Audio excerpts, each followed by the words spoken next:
Información. Y ahora sí, nos acompaña Javier González Olechea, doctor en ciencia política y experto en gobierno e internacionalista. Y conversábamos en la pausa y le preguntaba yo si la OEA o esta misión que estaría enviando nos puede ofrecer garantías de neutralidad a los ciudadanos peruanos, ya no al gobierno ni al Congreso, sino a los ciudadanos. Bienvenido, muchas gracias por estar aquí. Gracias a ti, Mávila. Si nos puede ofrecer garantías de imparcialidad, por como se ha discutido el día de hoy en el Consejo Permanente, en donde se ha omitido una parte de la realidad, porque quien ha informado es el gobierno, ¿correcto? Y además que 2 días antes acusó prácticamente de complot, de boicot a la prensa, a los opositores democráticos, como si fuéramos una organización criminal prácticamente. Conforme se dio el debate y conforme informó el relator que estuvo acá, que omitió muchas cosas de su informe a la hora de explicar, pienso que viene predispuesta y orientada a. Además, el secretario general, el señor Almagro, yo estaba escuchando unas loas de él hacia Maduro como el gran legado, hacia el comandante Chávez como el gran legado que había dejado a América con el ALBA y demás. De manera que tiene una parcialidad muy declarada. Ahora, ¿de qué depende? Porque una vez que se designe la comisión depende fundamentalmente de la trayectoria de quien encabece la misión. Y esta puede ser una personalidad cuya trayectoria refleje en la vida real de lo que ha hecho en su país un expresidente, un ex canciller, una trayectoria limpia, proba y además que ha sido justa y que se ha ajustado a la veracidad de los hechos, o alguien tendencioso. Normalmente estos se cocinan entre las cancillerías, se van discutiendo, así como la resolución, que obviamente no fue redactada hoy, y además le quitaron el 4º punto de la versión que había circulado en los medios para que alcanzara la unanimidad. Depende mucho de la personalidad y de los conformantes, pero también de quienes recibimos a la misión. Va a decir, porque ha escuchado, como digo, una parte de la misión y el Estado está conformado por todos los poderes. Y como el origen de esta confrontación son los hechos de corrupción, los 190 evidencias que ha reunido la Fiscalía. Que ha reunido la Fiscalía, bueno, si lo que quiere es promover el diálogo, cuando tenga que entrevistarse con la Fiscalía y compruebe los hechos, o siquiera vea la televisión, que hay prófugos familiares y prófugos amigos, y que el propio gobierno... Debería dar cuenta en su informe de esa situación debería también. dar, pero un informe que no es vinculante, ¿no? Sobre eso quería preguntarle, pero también hemos hecho un pequeño video que resume las posiciones de algunos de los embajadores latinoamericanos ante la OEA. Vamos a ver el video y seguimos conversando sobre este punto. Yo creo que hay una élite de poder, hablo por mi país, supongo que puede haber alguna similitud, que no tolera los elementos plebeyos de la democracia.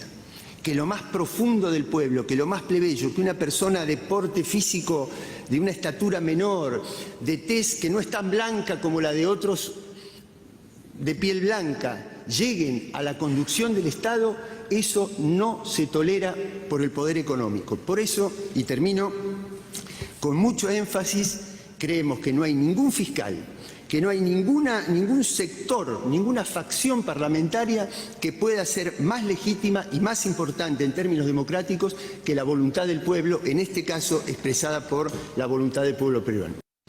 Si una autoridad electa como el presidente Castillo y el canciller Landa están solicitando cooperación en términos de diálogo, repito, de diálogo institucional, el diálogo implica partes, todas las partes, absolutamente todas las partes. Eso es muy auspicioso. Ese es un camino en donde el punto de convergencia, espero la traducción lo haga bien, el punto de convergencia, el punto de concertación Es lo más importante. Muy bien, el primero es el embajador de Argentina que habló de estos grupos de poder que no aceptan que una persona del ámbito rural se convierta en presidente. El segundo de Uruguay, más bien, lo que hace es proponer un diálogo en el que todas las partes sean escuchadas. Pero vayamos al tema de Argentina, porque es el mismo discurso que ha utilizado el presidente para la división aquí entre peruanos. Yo lo entiendo al representante argentino porque es perfectamente coherente con lo que es su país y con el gobierno a que él representa.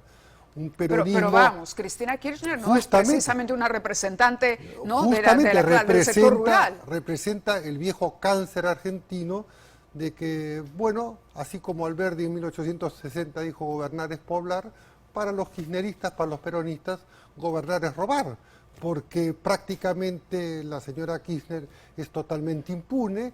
2 días antes que el fiscal Nisman la investigara, hace 4 o 5 años, amaneció muerto. El fiscal nunca se investigó, dicho sea de paso, de manera que es totalmente coherente, pero además viola algo que invoca, que es la Carta Democrática, porque el punto 9 de la Carta Democrática obliga a los estados a no discriminar, y cuando habla de plebeyos, bueno, él está discriminando, él está marcando una línea. ¿Y qué más coherencia interna con lo que es la propia estructura de poder argentino en esta discriminación, cuando en su lenguaje natural en Argentina se habla del trabajo en negro, por ejemplo?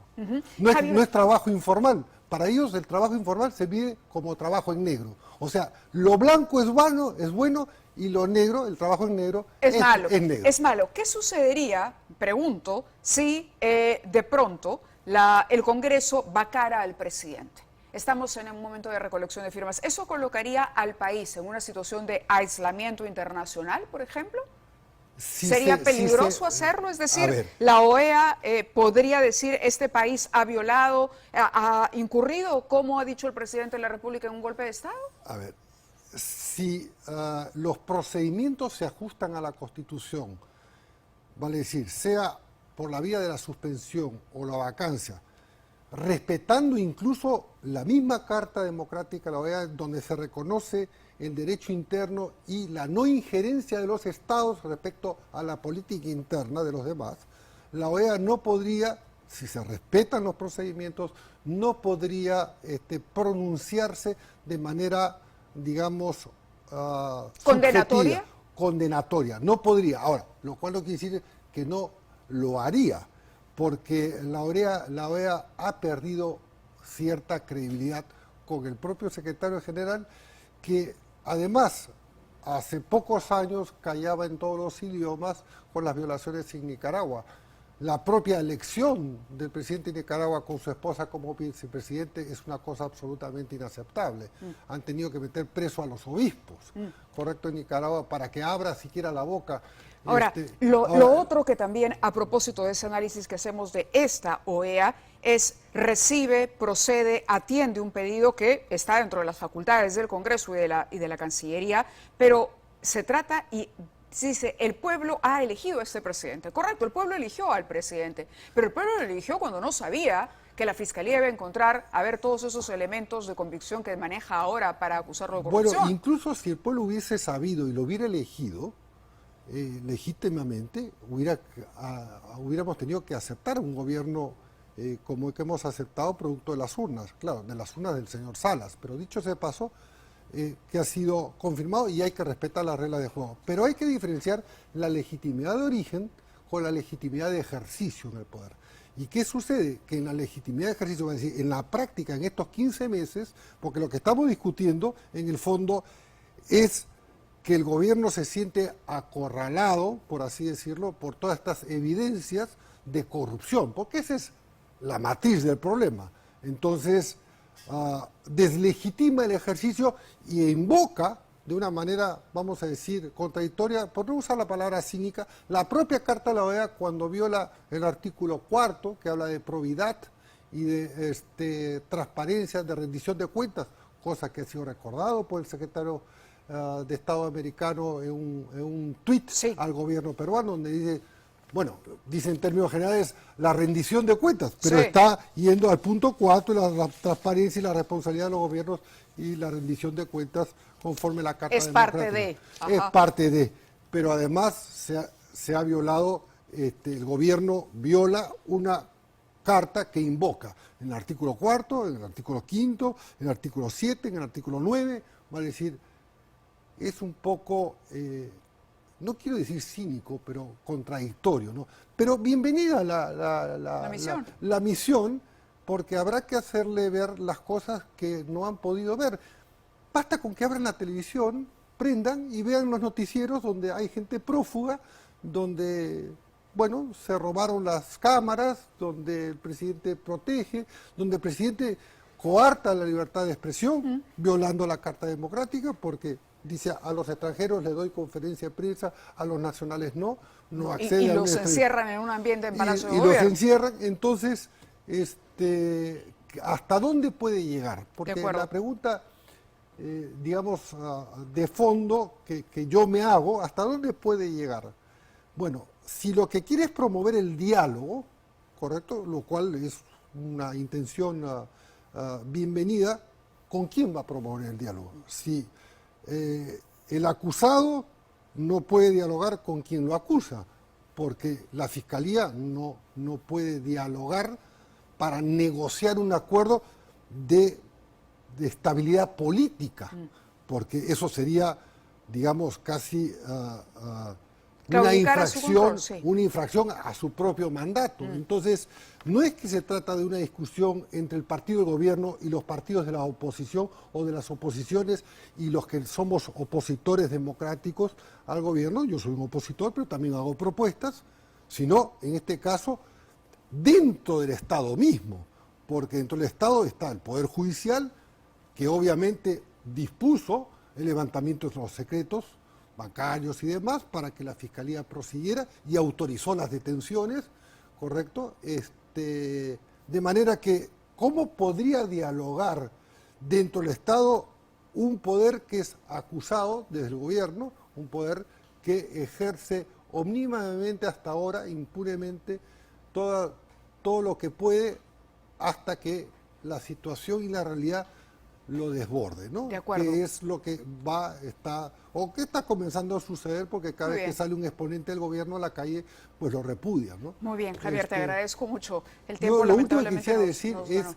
que lo que puede resolver son solamente recomendaciones que no son vinculantes. De acuerdo. Solamente la Asamblea General de la OEA, que no es el Consejo Permanente, y había un solo caso en la historia en donde puede suspender la membresía, que fue en el caso de Cuba. De manera que no hay que temerles, hay que darles bienvenidas y hay que otorgarles muchas lupas de aumento para que vean la realidad. Y no Gracias. solamente escuchen al canciller Landa y al gobierno. Gracias por estar con nosotros esta A noche. ti por la Vamos a la invitación. pausa y regresamos.